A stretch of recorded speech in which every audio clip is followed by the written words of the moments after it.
ஓம் சரவண பவ. பாலும் தெளிதேனும் பாகும் பருப்பும் இவை நாளும் கலந்துனக்கு நான் தருவேன். கோலம் செய் துங்க கரிமுகத்து தூமணியே, நீ எனக்கு சங்கத்தமிழ் மூன்றும் தா. நெக்ஸ்டன் அன்பர்கள் அனைவருக்கும் சொர்ணலட்சுமியின் ஆத்ம வணக்கங்கள். இந்த பதிவு பாத்தீங்கன்னா ஆடி மாதத்திற்குரிய சிறப்பான பலன்களை காணவிருக்கிறோம்.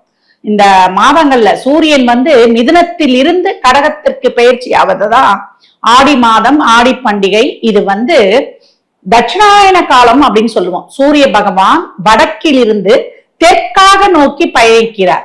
அயனம் என்றால் பயணம் என்று பொருள். இந்த ஆடி மாதத்திற்கு ரொம்ப விசேஷம். ஏன்னா சூரியன் மாற்றுக்காரகனாகிய சந்திரனும் பித்ருக்காரகனாகிய சூரியனும் இணையக்கூடிய மாதம் அப்படின்னு சொல்லலாம். இந்த மாதம் நிறைய பண்டிகைகள். ஏன்னா இது தேவர்களின் இரவு பொழுது.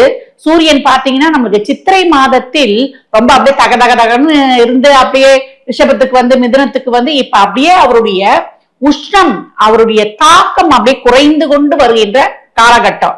ஆனா இப்ப பாருங்க, காலநிலை மாற்றங்களால வெயிலுடைய தாக்கம் தாங்க முடியல. அதனாலதான் முன்னோர்கள் அப்பெல்லாம் என்ன பண்ணாங்கன்னா, இந்த ஆடி மாதம் ஆரம்பித்தாலே சந்து பொந்து இண்டு இடுக்குல இருக்கிற ஒரு சின்ன ஆலயமாக இருந்தாலும் அம்மனுக்கு ரொம்ப விசேஷமாக இந்த கூழ் ஊத்துறது, அதே போல ஆடியில் வரக்கூடிய நம்மளுக்கு வெள்ளிக்கிழமை, செவ்வாய்க்கிழமை, ஞாயிற்றுக்கிழமை எல்லாம் இந்த ஆடி 32 நாட்களும் ரொம்ப அருமையான நாட்களாக வரக்கூடியது அப்படின்னு சொல்லலாம். இதுல பாத்தீங்கன்னா இந்த காலகட்டம் நம்மளுக்கு இரவு பொழுது நீண்டு இருக்கும், பகல் பொழுது குறுகி இருக்கும். சூரியனுடைய அந்த ஒரு வெளிச்சம் தான் நமக்கு ரொம்ப. சூரியனும் சந்திரனும் தான் ஒளி கிரகங்கள். அவங்கள 2 பேரை மட்டும்தான் நம்ம நேரடியா பார்க்க முடியும். அந்த சூரியன் இந்த காலகட்டங்கள்ல நீர் ராசியான கடகத்திற்கு வரும்போது அந்த நம்மளுக்கு அந்த வலிமை குறைஞ்சிடறாரு இல்லையா, அப்படியே படிப்படியா. அப்ப நம்மளுக்கு நிறைய நோய் தாக்கங்கள்லாம் வரும்னு சொல்லிட்டுதான் சூரியன் இந்த வலிமை குன்றி இருக்கக்கூடிய இந்த காலங்களில், இந்த தட்சிணாய காலங்களில் நம்ம இறை வழிபாட்டுக்கு அதிக முக்கியத்துவம் தரும். அதனால கூழ் ஊத்துறதுல பாத்தீங்கன்னா கேழ்வரகு, துள்ளு மாவுல பச்சரிசி, வெல்லம் இதெல்லாம் கலந்து இருக்கிறது.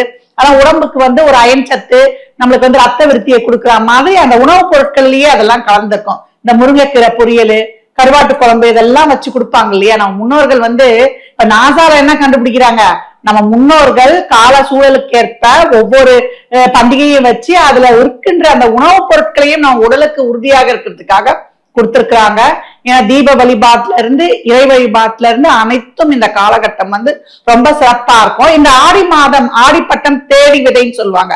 அப்ப எந்த ஒரு செயலியும் தோங்குவதற்கும் சுபகாரியங்கள் அதுக்கான முயற்சியில எடுப்பதற்கும் ஆடி மாதம் எதுவுமே பண்ணக்கூடாதா, பெண் பார்க்க கூடாது, நம்ம எந்த ஒரு முயற்சி எடுக்கக்கூடாது, ஒரு நல்ல காரியம் செய்யக்கூடாது, அப்படி முடங்கிடக்கூடாது. ஆடியில அப்படியே நம்ம யோசனை பண்ணி ஆடி 18க்கு அப்புறம் வேகமாக செயல்படணும். இந்த காலகட்டம் ஆன்மீகத்துல சாதனை புரியறதுக்கு, யோகா, அதே போல நம்மளுக்கு நிறைய தான தர்மங்கள் புண்ணிய காரியங்கள் பண்ணுவதற்கும் நீர்நிலைகள்ல நீராடும் பொழுது நம்முடைய கர்ம வினைகள் அனைத்தும் குறையும். 12 ராசிக்கும் இந்த ஆடி மாதம் கோள்களின் சஞ்சார நிலையை வைத்து துல்லியமான பலன்களை தெளிவாக தனித்தனி பதிவுகளாக காணலாம். சிம்ம ராசி, சிம்ம லக்னத்திற்கான பலன்களை காணவிருக்கிறோம். இந்த மாதம் சிம்மம் எப்படி கடந்து வரப்போகுது அப்படின்னு பாத்தீங்கன்னா, அமைதி, பொறுமை, நிதானம், உங்களுக்கு நிம்மதியான வாழ்க்கை அப்படின்னு சொல்லலாம். ஏன்னா நாங்க ரொம்ப கோவப்பட்டிருந்தோங்க, எங்களுக்கு ரொம்ப காரமா சாப்பிடுறவங்க, நாங்க ரொம்ப நேர்மையா இருக்கிறவங்க, எங்களுக்கு ஒளிவு மறைவுலாம் இல்லை அப்படின்னு சொல்லிக்க வேண்டியதுதான். அதெல்லாம் பழக்க தெரியாதவங்க சொல்றது இந்த காலகட்டம் அப்படின்னு அடுத்தவங்க நம்மளை ஒரு கேலியா கூட பார்ப்பாங்க. ஏன்னா அஷ்டம சனி போகுது இல்லையா, அசிங்கம், அவமானம், வம்பு, வழக்கு எல்லாம் தட்டுல வச்சு எடுத்துட்டு கொடுப்பாங்க. கடன் பிரச்சனை, உறவு சார்ந்த பிரச்சனை, நம்மளுக்கு எல்லா வகையிலுமே ரொம்ப ஒருத்தவங்க நம்புவான், அவங்கதான் ஃபர்ஸ்ட் நம்மளுக்கு முதுகுல குத்துவாங்க. இந்த இதெல்லாம் போடுவாங்க பாத்தீங்களா, இந்த பேஸ்புக், இந்த ரீல்ஸ்ல எல்லாம் யாரு நம்ம ரொம்ப அனுபவிக்கிறோமோ அவங்கதான் நம்மளுக்கு தாக்குவாங்க. அப்படி இப்படிலாம் பார்க்கும்போது நம்மளுக்கு சிரிப்பாவும் இருக்கும், ஒரு சமயம் யோசிக்கவும் வைக்கும் அப்படின்னு சொல்லலாம். இந்த மாதம் சிம்மத்துக்கு ராசி அதிபதி 12ல, ஏற்கனவே 5ன்னு சொல்ற பூர்வ புண்ணியாதிபதியும் போயிட்டாரு 12ல. அப்ப கடவுளும் நம்மள பாராமுகமா இருக்கிறாரு அப்படின்னு எடுத்துக்கலாம். ஏன்னா செவ்வாய் பாத்தீங்கன்னா உங்களுக்கு இந்த காலகட்டம் 10-11க்கு பயணித்து கொண்டிருப்பார் 2 ராசிகள்ல. சுக்கிரன் பாத்தீங்கன்னா 1-2ல ஃபர்ஸ்ட் பாத்தீங்கன்னா கேதுவோட இருக்கும். அதுக்கப்புறம் ஒரு நீசமாவும் ஆயிடுவாரு. நிறைய முயற்சி போடுறோம், ஒண்ணுத்தையும் காணும். எவ்வளவு கஷ்டமா இருக்கு தெரியுங்களா? ரொம்ப மனவலியா இருக்குதுங்க. ரொம்ப வந்து எதுக்குதான் பிறந்தோம், ஏதாவது ஒரு நல்ல சாப்பாடு, ஒரு நல்ல எனக்குன்னு ஒரு ஆசை இருக்காது, அந்த ஆசையெல்லாம் நான் நிறைவேற்றிக்க வேணாவா அப்படிலாம் வந்து ரொம்ப வந்து புலம்பக்கூடிய சிம்மம் இந்த மாதம் ஒரு வேலை இருக்குது, தொழில் இருக்குது, ஒரு ரொட்டீன் லைஃப் நல்லபடியா போகுதுன்னா அப்படியே அமைதியா கடந்து வந்துருங்க. நான் அதை பண்றேன் இதை பண்றேன்லாம் ஒன்னும் சொல்ல வேண்டாம். வேலை அது பாட்டுன்னு போகும். மாற்றங்கள் தானா வந்தா நீங்க ஏற்படுத்தி கொள்ளுங்க. வெளியூருக்கு போறாங்க, வெளியூர் வேலை வாய்ப்புக்குன்னா அஷ்டம சனி அந்நிய தேசத்தில் புகழ் பெறுவான். குடும்பத்தை விட்டு ஒருத்தர் அடி தள்ளி இருந்தீங்கன்னு வச்சுக்கோங்களேன், கணவனா இருந்தா மனைவியை எதிர்பார்ப்பாரு, மனைவியா இருந்தா கணவனை எதிர்பார்ப்பாரு. பிள்ளைங்க கிட்ட குடும்பத்துக்கிட்ட ஒரு மரியாதையாவது நமக்கு கிடைக்கும், ரொம்ப தூரத்துல இருக்கிறான்பா அப்படின்னு. அந்த ஒரு கருணையாவது இப்ப வந்து நம்மளுக்கு எட்டி பார்க்கணும்னு சொல்லலாம். அதெல்லாம் மாற்றங்கள்லாம் கிடைச்சா மனதார ஏற்றுக்கொண்டு சிம்மம் பயணிக்க வேண்டும் அப்படின்னு வந்து சொல்லியாச்சு. இந்த காலகட்டம் வந்து வீண் அலைச்சல், விரயங்கள், அதே போல இதனால உடல் சோர்வு, மனசோர்வு, ஏன்னா கஷ்டப்பட்டு எஃபர்ட் போடுறோம் இல்லையா, அதனால எதுவும் நடக்கலன்னு அங்க ஒரு மனசோர்வு, தூக்கமின்மை இதெல்லாமே வந்துடும். இந்த காலகட்டம் வந்து நீங்க புதிய ஒப்பந்தங்கள், புதிய முதலீடுகளை தவிர்ப்பது ரொம்ப சிறப்பு. அதே போல திருமணம் சார்ந்த விஷயங்கள்ல வந்து கவனமாக ஈடுபடணும். ஒரு சிலருக்கு வந்து திருமணம் நடக்குது, எனக்கு எதோ தசாபதி சிறப்பா போதுன்றவங்க எதிர்த்தரப்புக்கு 7.5 சனி இல்லாத ராசி லக்னங்களாக தேர்ந்தெடுத்துக் கொள்வது ரொம்ப அருமைன்னு சொல்லலாம். மாணவர்கள் அம்மா நிறைய எஃபர்ட் போடுறோமா, ஞாபக மருதியா இருக்கு, எதுவுமே மண்டையில இருக்க மாட்டேது, ரொம்ப கஷ்டமா இருக்கு, நான் கேட்ட படிப்பும் கிடைக்கல, கோர்ஸும் கிடைக்கல, எல்லாமே எனக்கு அகைன்ஸ்டா இருக்குதே, நான் என்ன பண்றது மனம் வருத்தப்பட்டீங்கன்னா எதுவும் வேணாம், உங்க முயற்சிகளை வந்து போடுங்க, மனம் தொய்வடையாதீங்க. எந்த ஒரு இது கிடைச்சாலும் நீங்க சிறப்பாக பயணிப்பீங்க. டிசம்பர் மாசத்துக்கு மேலாம் சிம்மத்தை கையிலேயே பிடிக்க முடியாது. அந்த தெளிந்த நீரோடை போல நல்ல வேகமாக பாயக்கூடிய அருமையான காலம் வந்து கொண்டே இருக்குது அப்படின்னு வந்து சொல்லலாம். வயதானவர்கள் ஒரு சின்ன உடல் உபாதையாக இருந்தாலும் மருத்துவருடைய ஆலோசனை கேட்பது ரொம்ப வந்து அவசியம். உடனே டாக்டர் பாத்துருங்க. ஒரு அறுவை சிகிச்சை எல்லாம் பண்ணிக்கலாம்னா இதுக்கு வந்து ஏற்ற காலம், வெளிநாடு செல்ல ஏற்ற காலம்.